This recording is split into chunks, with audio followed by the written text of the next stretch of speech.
Want to make a podcast? Spotify's got a platform that lets you make one super easily, then distribute it everywhere and even earn money, all in one place for free. It's called Spotify for Podcasters, and here's how it works. Spotify for Podcasters lets you record and edit podcasts right from your phone or computer, so no matter what your setup is like, you can start creating today. Then you can distribute your podcast to Spotify and everywhere else podcasts are heard. Video podcasts are also available on Spotify. With Spotify for Podcasters, you can even earn money in a variety of ways, including ads and podcast subscriptions. And best of all, it's totally free with no catch. Spotify for Podcasters has made our podcasting process so much easier and even has options like Q&As and polls so we can engage with listeners. I highly recommend you give it a try. Download the Spotify for Podcasters app or go to www.spotify.com/podcasters to get started. The following contains descriptions of physical violence, sexual violence, graphic descriptions of autopsies, and details of ritualistic torture, rape, and murder.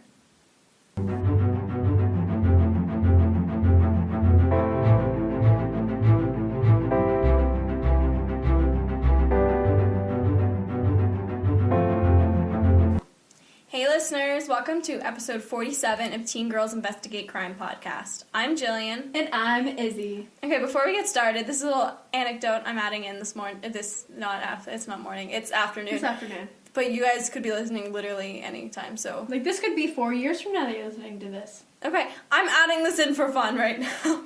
Basically, a little anecdote from today. This morning in our lit class. Oh my god. So, Izzy and I are in the same lit class. It's the only class that we have together this year. Yes. And so we're sitting in, like, the far back corner right next to each other because thankfully we get to pick seats in Thank God, class. Because we're juniors in high school. Yeah.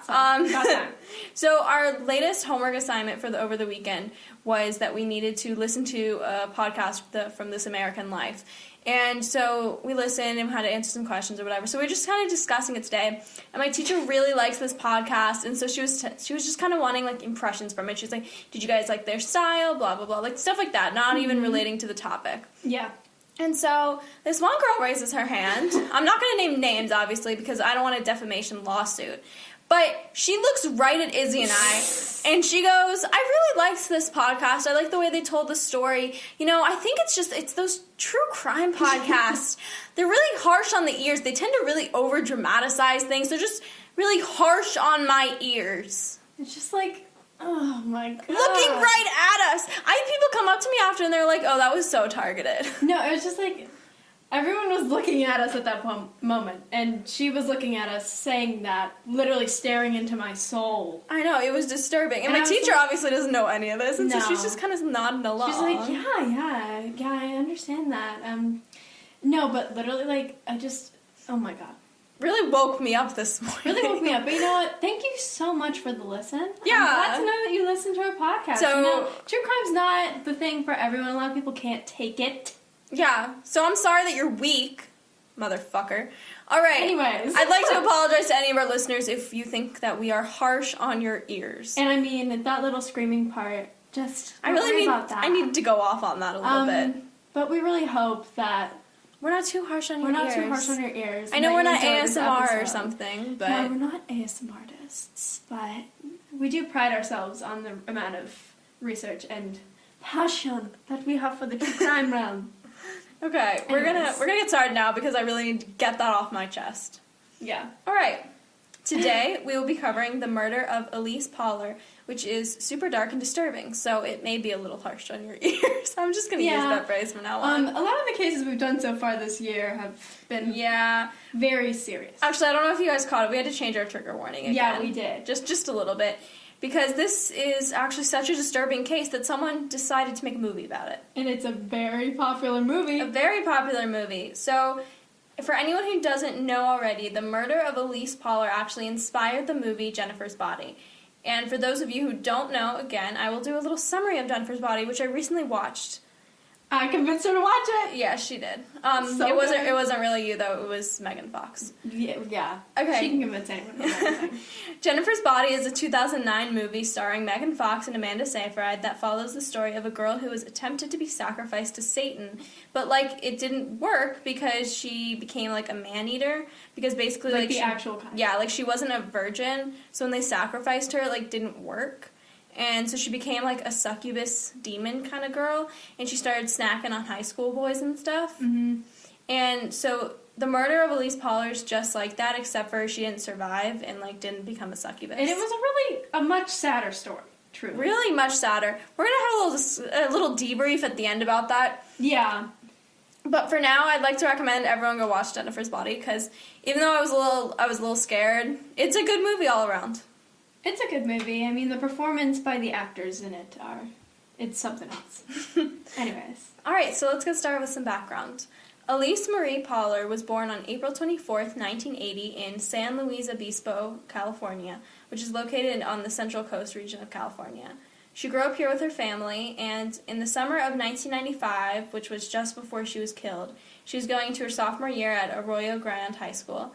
And this was really, unfortunately, all I was able to find about her background, because most sources just kind of talked about her murder and even, like, more background on her killers than anything else. Which really sucks, because here's the thing, like, she's not just a victim, and I know I have to say that all the time, but sometimes, like, people only reported on the murder rather than, like, the person that was killed. Exactly. Which, like, or stupid. The murderers. Yeah. I hate it when people do stupid, like, background shit on the killers more so than they do on the victims.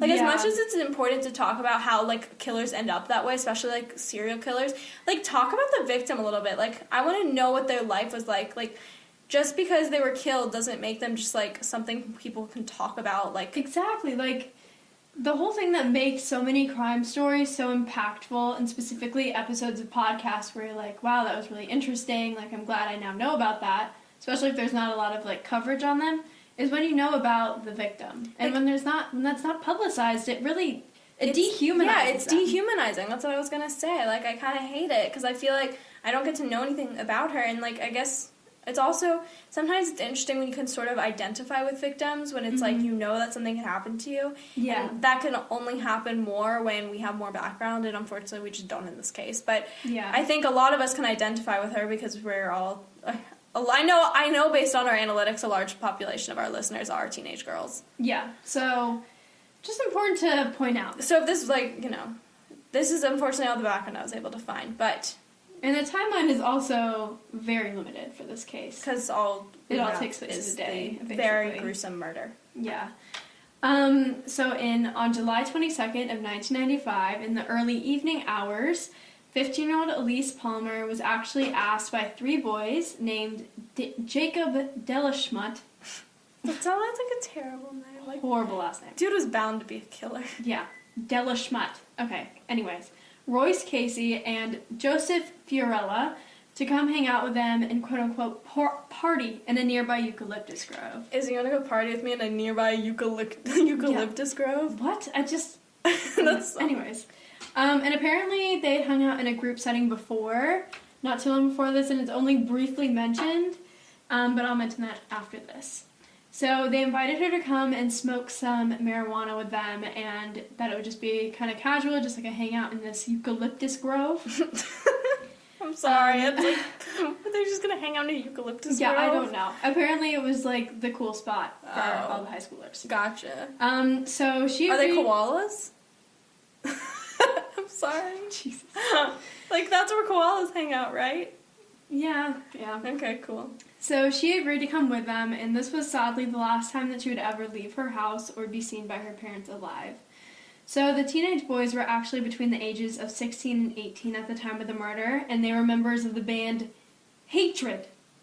That was their band name. Wow, that's really cool. It was a local metal band, just consisting of these three boys.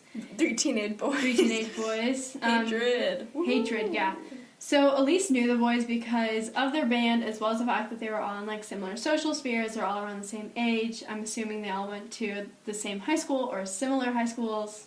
Again, there's not a lot of background on this case. But because she knew them, she would have never assumed that this would be the last and worst decision that she ever made.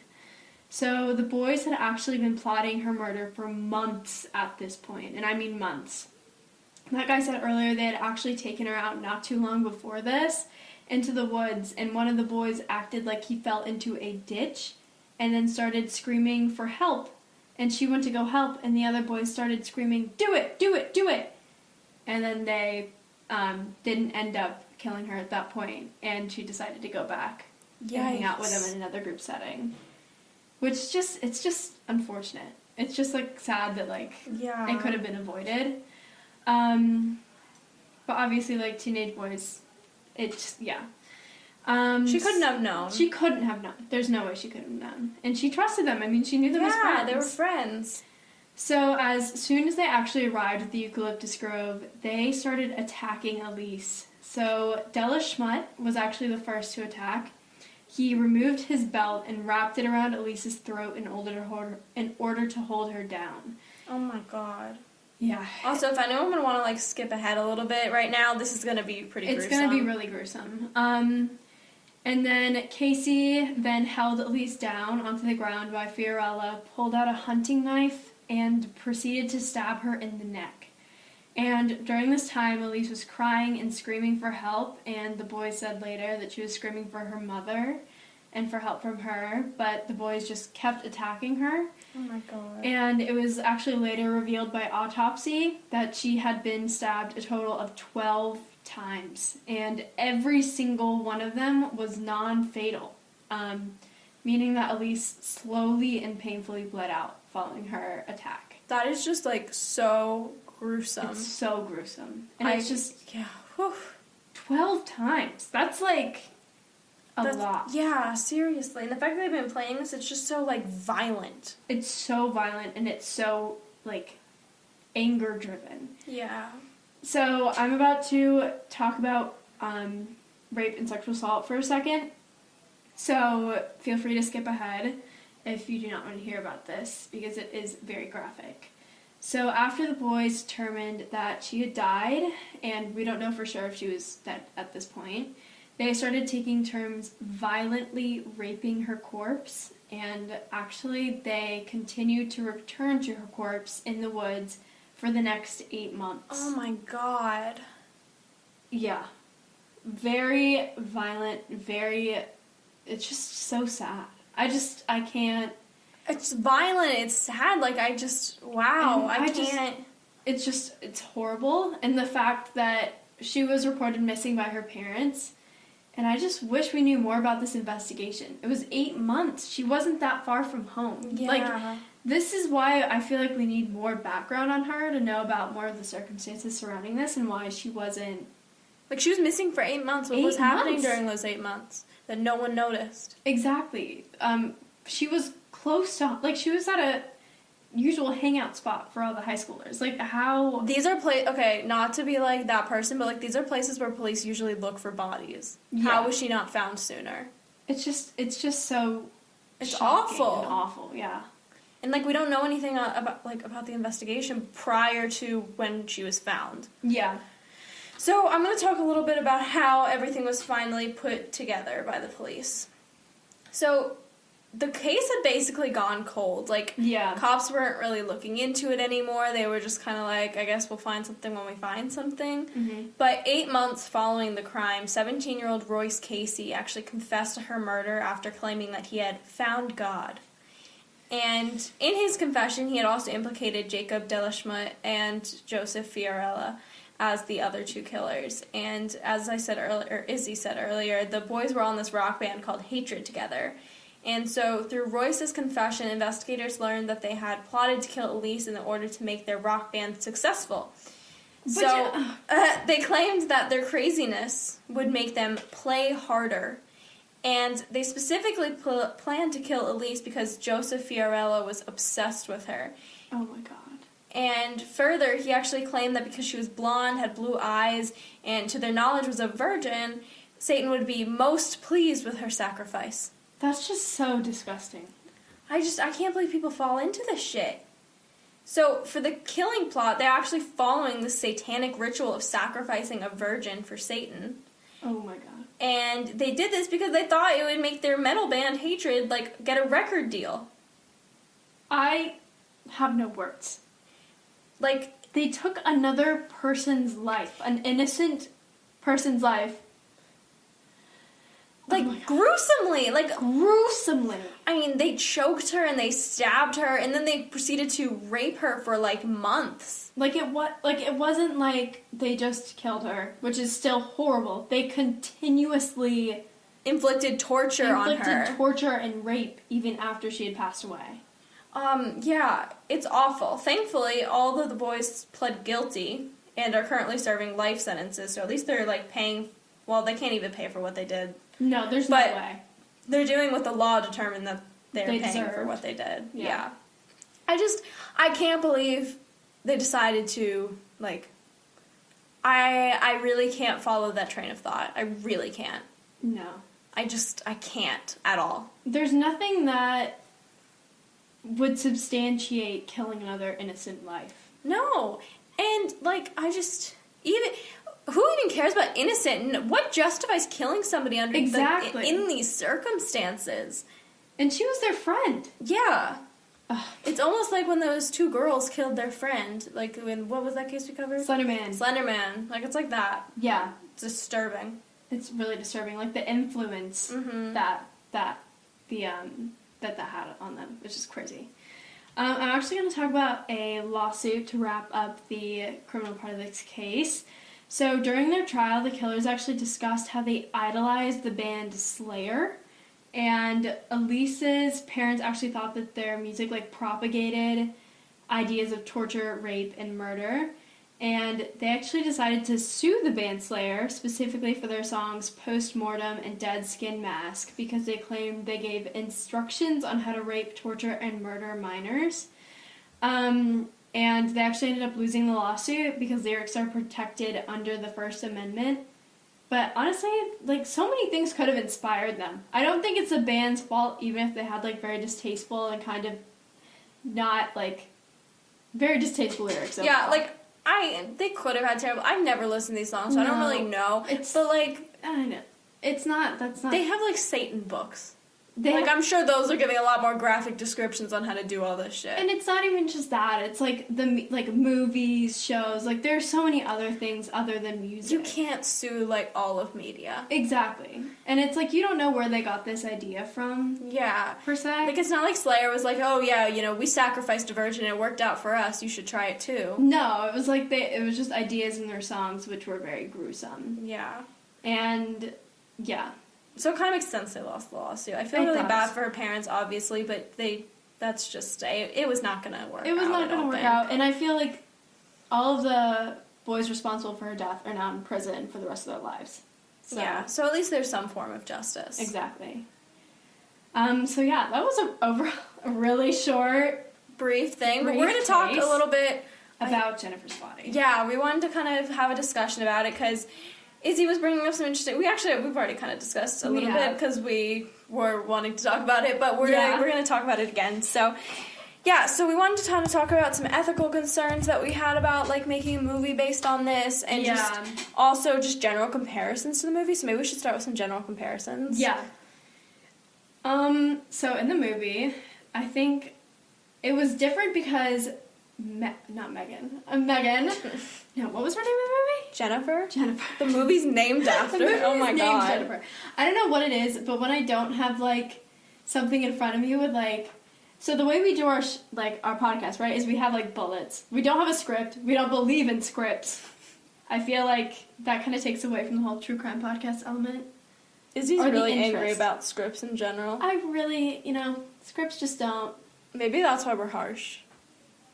We're harsh on the ears. Harsh on the ears because we actually have personality.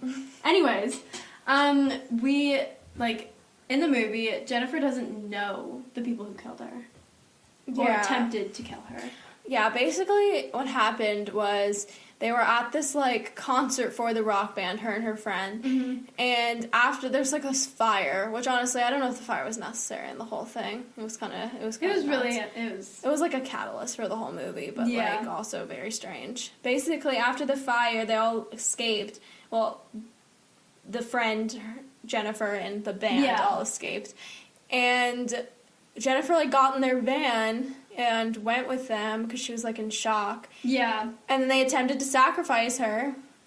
But it was a lot more dramatized in the movie. Well, obviously it was a movie. Yeah, like, there was this whole thing with, like, this waterfall and... Yeah, like, that the place was kind of cursed and whatever. Yeah.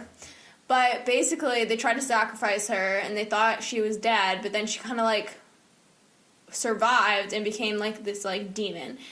And I think that's kind of where the parallels to the murder stop. And yeah, but everything else up to that's really close. It's like the whole close. like killing part and like with the for the band with the band part really like disturbs me. The fact that like because they thought it was going to get them success and then it actually did get them success. Yeah. And I just when I'm thinking about this movie, when I first watched the movie, I didn't really know that it was based on a true crime case. Yeah. And I think that's why I really, really liked it when I first watched it, and I would have never made the connection unless someone told me about it. But thinking about it now, knowing that movie was based on Elyse's murder, kind of disturbs me a little bit. It makes me kind of uncomfortable. It does, but I almost have to like separate it because here's the thing, it's about a lot more than just this. Like they took this as slightly the inspiration, and I find that kind of very disturbing that they used this as the inspiration and then made it like kind of sexualized. Yeah. I don't like that part of it, but honestly the rest of the movie, if you separate it, like if you were they're not similar. They're not similar. This is like kind of like the beginning part, but like what the rest of what happens in the movie is totally different. So I do have to separate it because I actually really enjoyed the movie. I did too when I watched it. The movie had a lot of hate when it first came out in 2009. I actually did a little bit of side research on that because I was kind of interested. Mm-hmm. Everyone that was in it and everyone that worked on it was really expecting it to be really popular, and it didn't end up being really popular. Yeah. And it was sort of marketed as this, what I read was, I forget where this article came from, so I'm sorry if I'm quoting something and not saying where it's from, but it's on the internet somewhere. It referred to it as like the Twilight for boys, which I don't really get that. I really could not tell you. As a Twilight lover. Oh god. Izzy just spent the last 5 minutes before we recorded quoting a scene from Twilight, like the most irrelevant scene from Twilight ever. It was relevant because in biology right now we're learning about mitosis. I'm really hoping there are some twihards right now who know what you did not just say twihards. Yes, I did. My fellow twihards. That is not a word. Yes, it is. Oh my god. I love Twilight, and I unironically love Twilight, and I have since 8th grade, and I hope people know the scene I'm talking about. But yeah, I don't understand how Jennifer's body is being compared. But so anyway, it was really hated on because it was like, I don't really know why it was hated on. I think it was, but I like the movie. There's a lot of female empowerment, and like I said to Izzy right before we started recording this, the world in 2009 was just not ready for a hot bisexual cheerleader who also decided to eat high school boys. That's very accurate. The world wasn't ready. The world wasn't ready for it, and yeah, the world was not ready for it. The world wasn't ready. The world's a little ready now. And also, now that I'm thinking about the fact that they made that movie as the Twilight version for boys, makes me very questioning of the movie even more. I don't know. Like, it's just like, we were talking about it earlier, like, it was a very sexualized... Well, okay, it was marketed that way. So basically, the people that made it was very focused on, like, empowering to women so a lot of women worked on this movie, but then when they had all these straight guys trying to market it, they were like, we want to market it as a Twilight for boys. And they were not a fan of that idea. Okay, I'm glad that they were not a fan of it. Because that movie is for girls only. Just kidding, no? But I really enjoyed the movie. I don't really like the fact that it was somewhat inspired by this and that some of the like beginning part is really similar. Yeah. And I don't like, honestly, like, the fact that it's a widely known fact that it was based on this case. How widely known is it? I don't think. Izzy, you didn't know. I didn't know. You did not know. But I just think it's important to talk about how it is a little bit disturbing. Oh, it's definitely ethically concerning because they take this thing that was like awful and horrible and they make it like empowering in a way. Yeah. But like I wouldn't call it empowering. Maybe. I don't know. It's because maybe it is a little bit good. Because it's like her getting vengeance. Yeah, I don't know. I have some concerns, but I also really, really value what it's trying to say sometimes. Yeah. I guess, yeah. There's just a lot of back and forth, I think. I think it's a lot of gray area. Yeah. I think any movie you analyze, like... Yeah. Don't love the inspiration, but I really appreciate what the movie's communicating. Yeah, so go... And Megan Fox. So look into Elyse's case a little bit more if you're more interested. Go watch Jennifer's Body. And watch all of the Twilight movies. No one needs to watch the Twilight movies. Please do. Don't watch the Twilight movies. Honestly, email us any questions or conversation about Twilight. I will definitely interact with you. I swear to God, if our inbox is flooded, I'm going to be so pissed. No one should like Twilight. I will respond to all of those emails. Like Twilight. All right, tune in on the 17th for another new episode, and in the meantime, follow us on Instagram at tgic.podcast. Bye!